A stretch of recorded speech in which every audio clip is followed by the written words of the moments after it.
In the councils of government, we must guard against the acquisition of unwarranted influence, whether sought or unsought, by the military-industrial complex. But I do ask every publisher, every editor, and every newsman in the nation to re-examine his own standards and to recognize the nature of our country's peril. In time of war, the government and the press have customarily joined in an effort based largely on self-discipline to prevent unauthorized disclosures to the enemy. In times of clear and present danger, the courts have held that even the privileged rights of the First Amendment must yield to the public's need for national security. Today, no war has been declared, and however fierce the struggle may be, it may never be declared in the traditional fashion. Our way of life is under attack. Those who make themselves our enemy are advancing around the globe. The survival of our friends is in danger, and yet no war has been declared. No borders have been crossed by marching troops. No missiles have been fired. If the press is awaiting a declaration of war before it imposes the self-discipline of combat conditions, then I can only say that no war ever posed a greater threat to our security. If you are awaiting a finding of clear and present danger, then I can only say that the danger has never been more clear, and its presence has never been more imminent. It's time to recognize that we've come to a turning point. We're threatened with an economic calamity of tremendous proportions, and the old business-as-usual treatment can't save us. Together, we must chart a different course. We must increase productivity. That means making it possible for industry to modernize and make use of the technology which we ourselves invented. That means putting Americans back to work, and that means, above all, bringing government spending back within government revenues, which is the only way, together with increased productivity, that we can reduce and, yes, eliminate inflation. The only thing that can stop this corrupt machine is you. The only force strong enough to save our country is us. The only people brave enough to vote out this corrupt establishment is you, the American people. I'm doing this for the people and for the movement, and we will take back this country for you, and we will make America great again. Hello, and welcome back to Inform America. I'm your host, Rich Merritt. Joining me today hosting is Wylene Poliquin. Welcome, Wylene. Thank you, Richie. Couple things before we get started. First, I'd like you to check out the Boston Broadside newspaper. I think they're an honorable newspaper. They tell the truth, which you don't get in mainstream media. So give them a look-see. Check them out. They're pretty good. Secondly, I'd like to ask you to go to the nationallibertyalliance.org. There's a lot of things happening with the Liberty Alliance, and I could turn that into a show right now, the way things are moving along. But in order for them to be successful, which means restoring the rule of law, they need your help. The people, it's your law.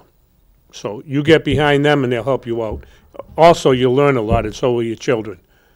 There's free civics courses there, Constitution courses, course on due process. Phenomenal, just phenomenal. Check it out and you'll see for yourself. Thirdly, I like to ask people to support my book, Stand Your Ground. And my brother named this book. I didn't. I wish I could take credit for it, but I can't. But it's an appropriate name today, and it actually ties into what we're doing on the show today. But before we get into the show, I hope that there's a flyer put up there on the book so you can check it out later. Before we get into the show, I do want to mention something that's sad to all of us, and that is that a great man, or I should say the state of New Hampshire, lost a great man last week, and that is State Representative Dick Marple. He passed away. So sad. And Dick used to spend 6 days a week in the library. I've known Dick for quite a while, and he was Monday through Saturday, he'd be in the library from noontime till they closed.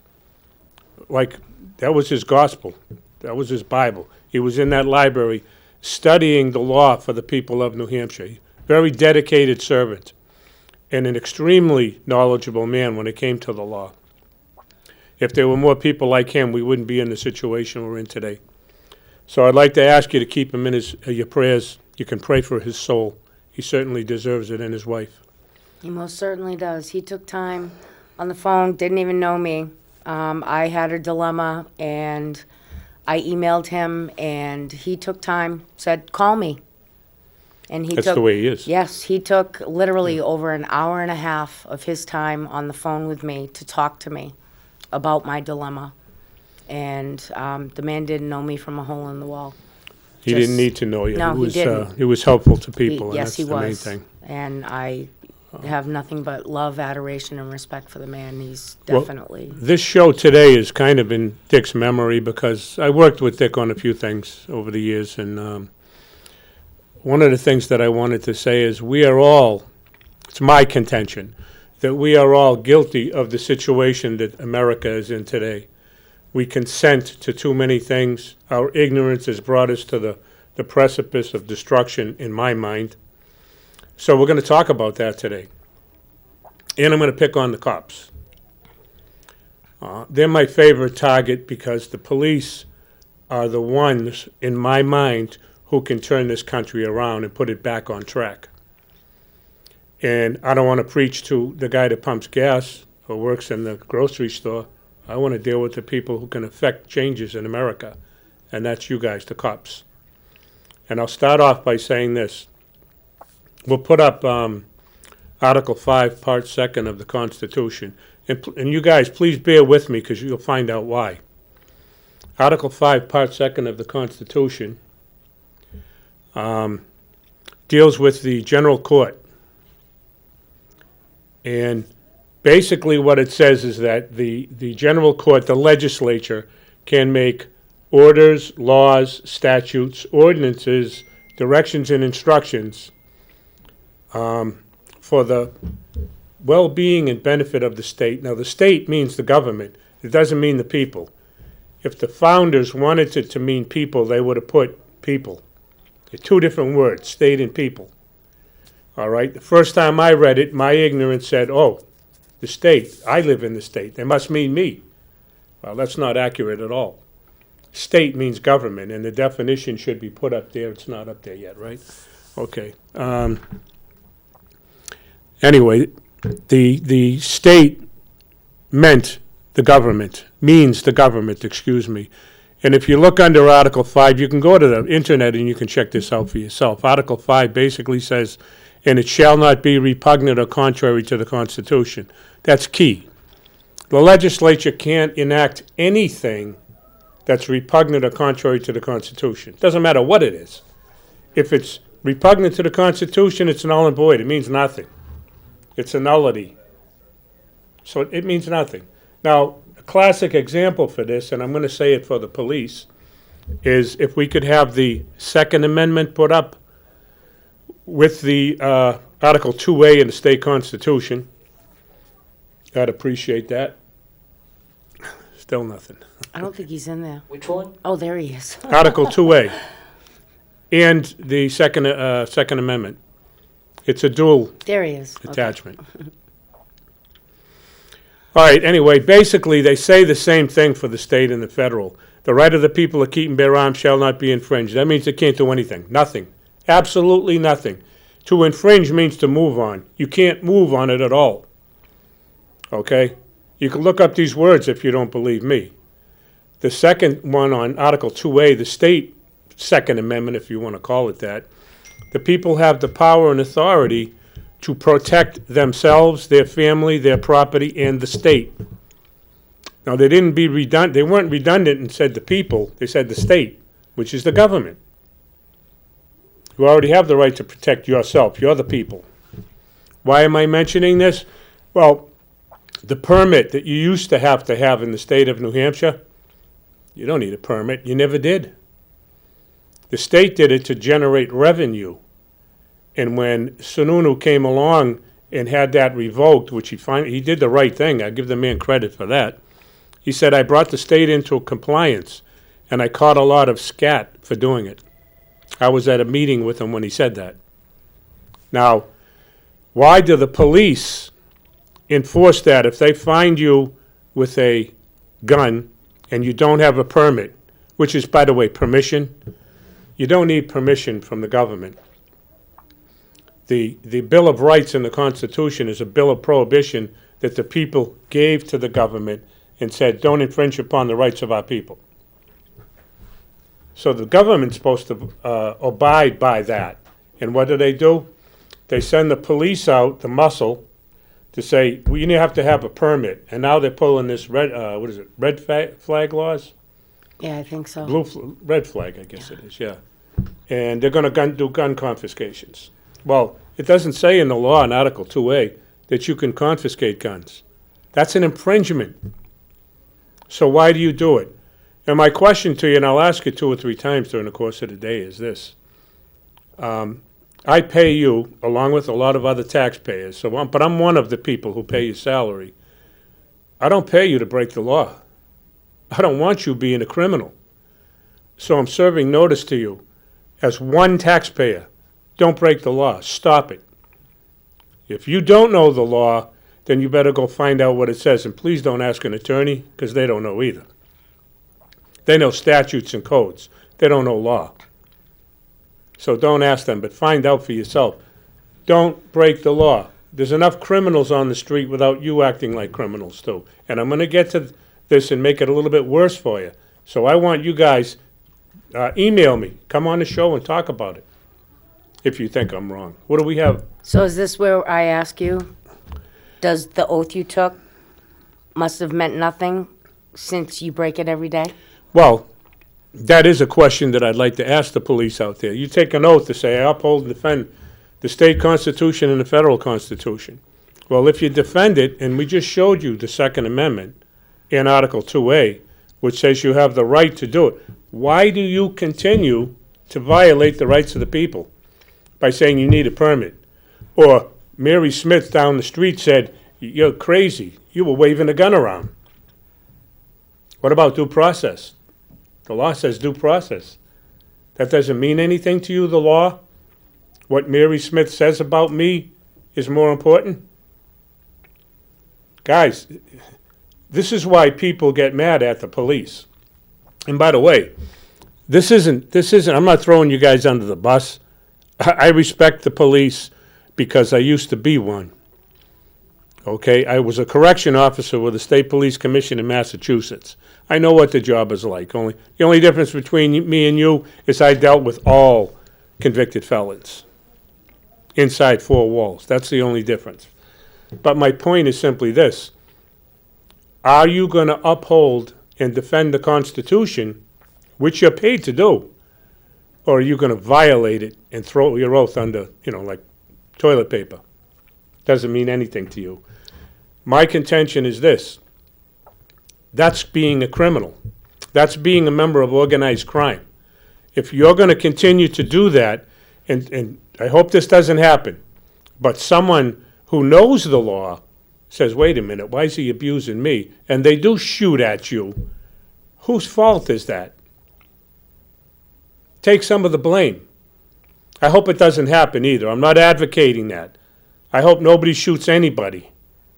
It'd be a nicer world if we could live like that.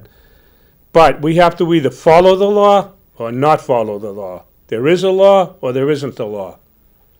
Because they have to ask themselves, because you even have it right here. The Second Amendment is the Second Amendment. Do you need a permit, and will you disarm America if you're ordered to?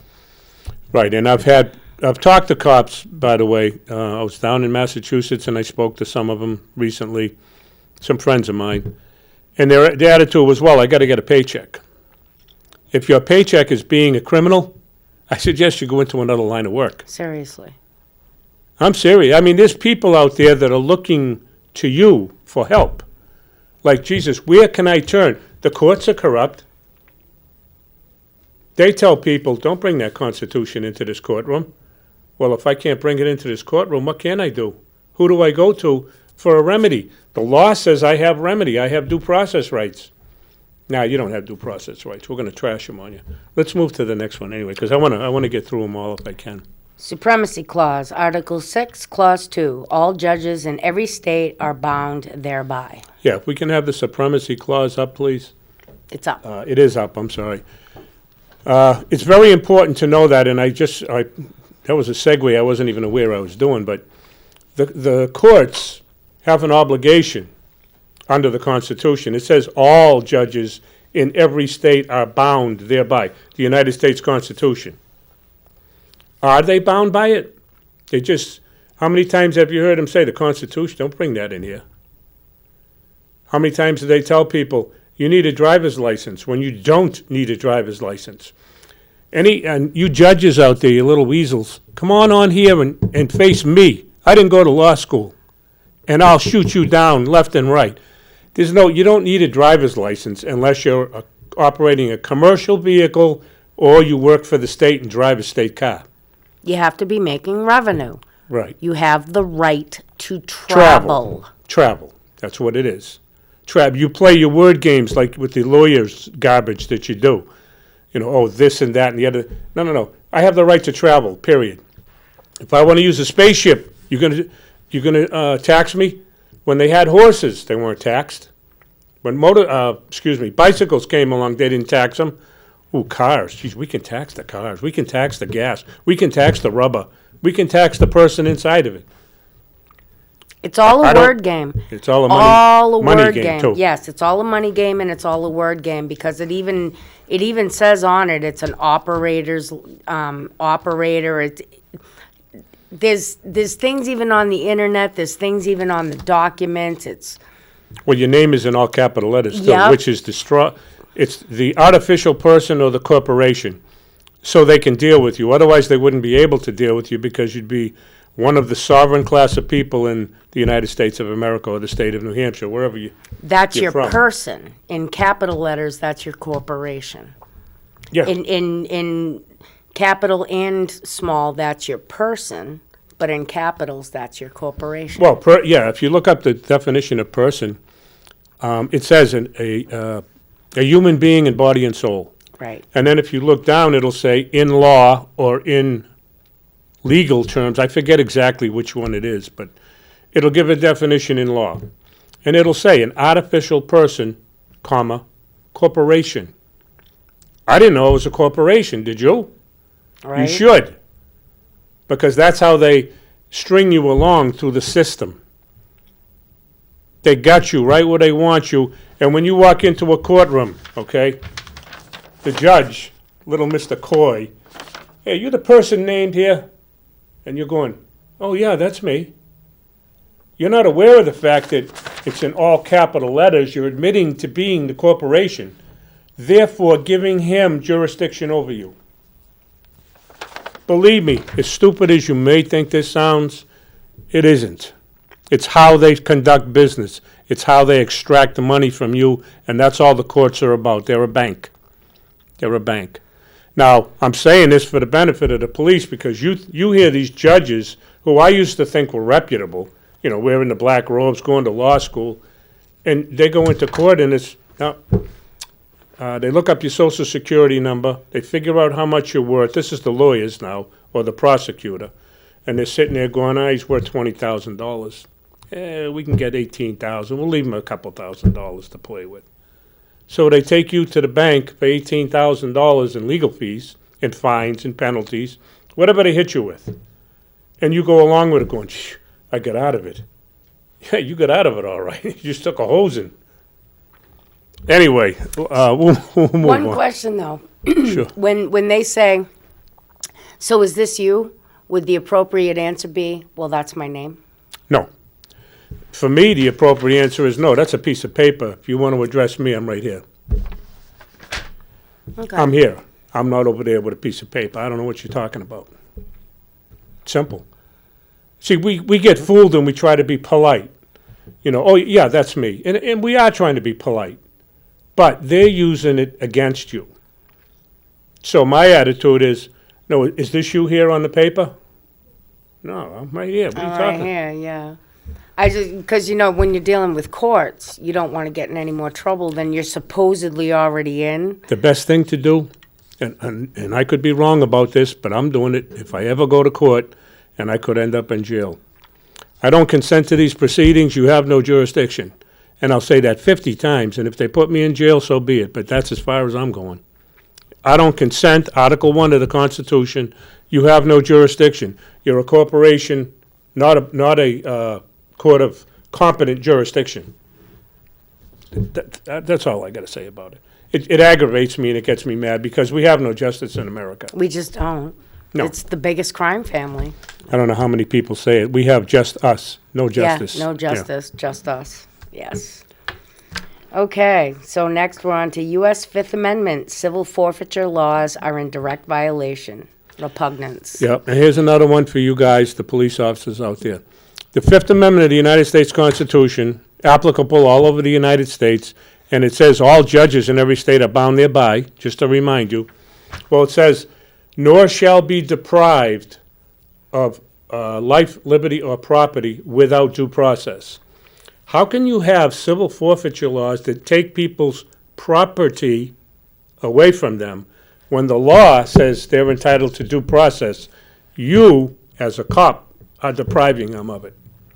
You're violating the law, and you're in law enforcement, and you want respect from people, and then you go under the guise of, well, I need a paycheck.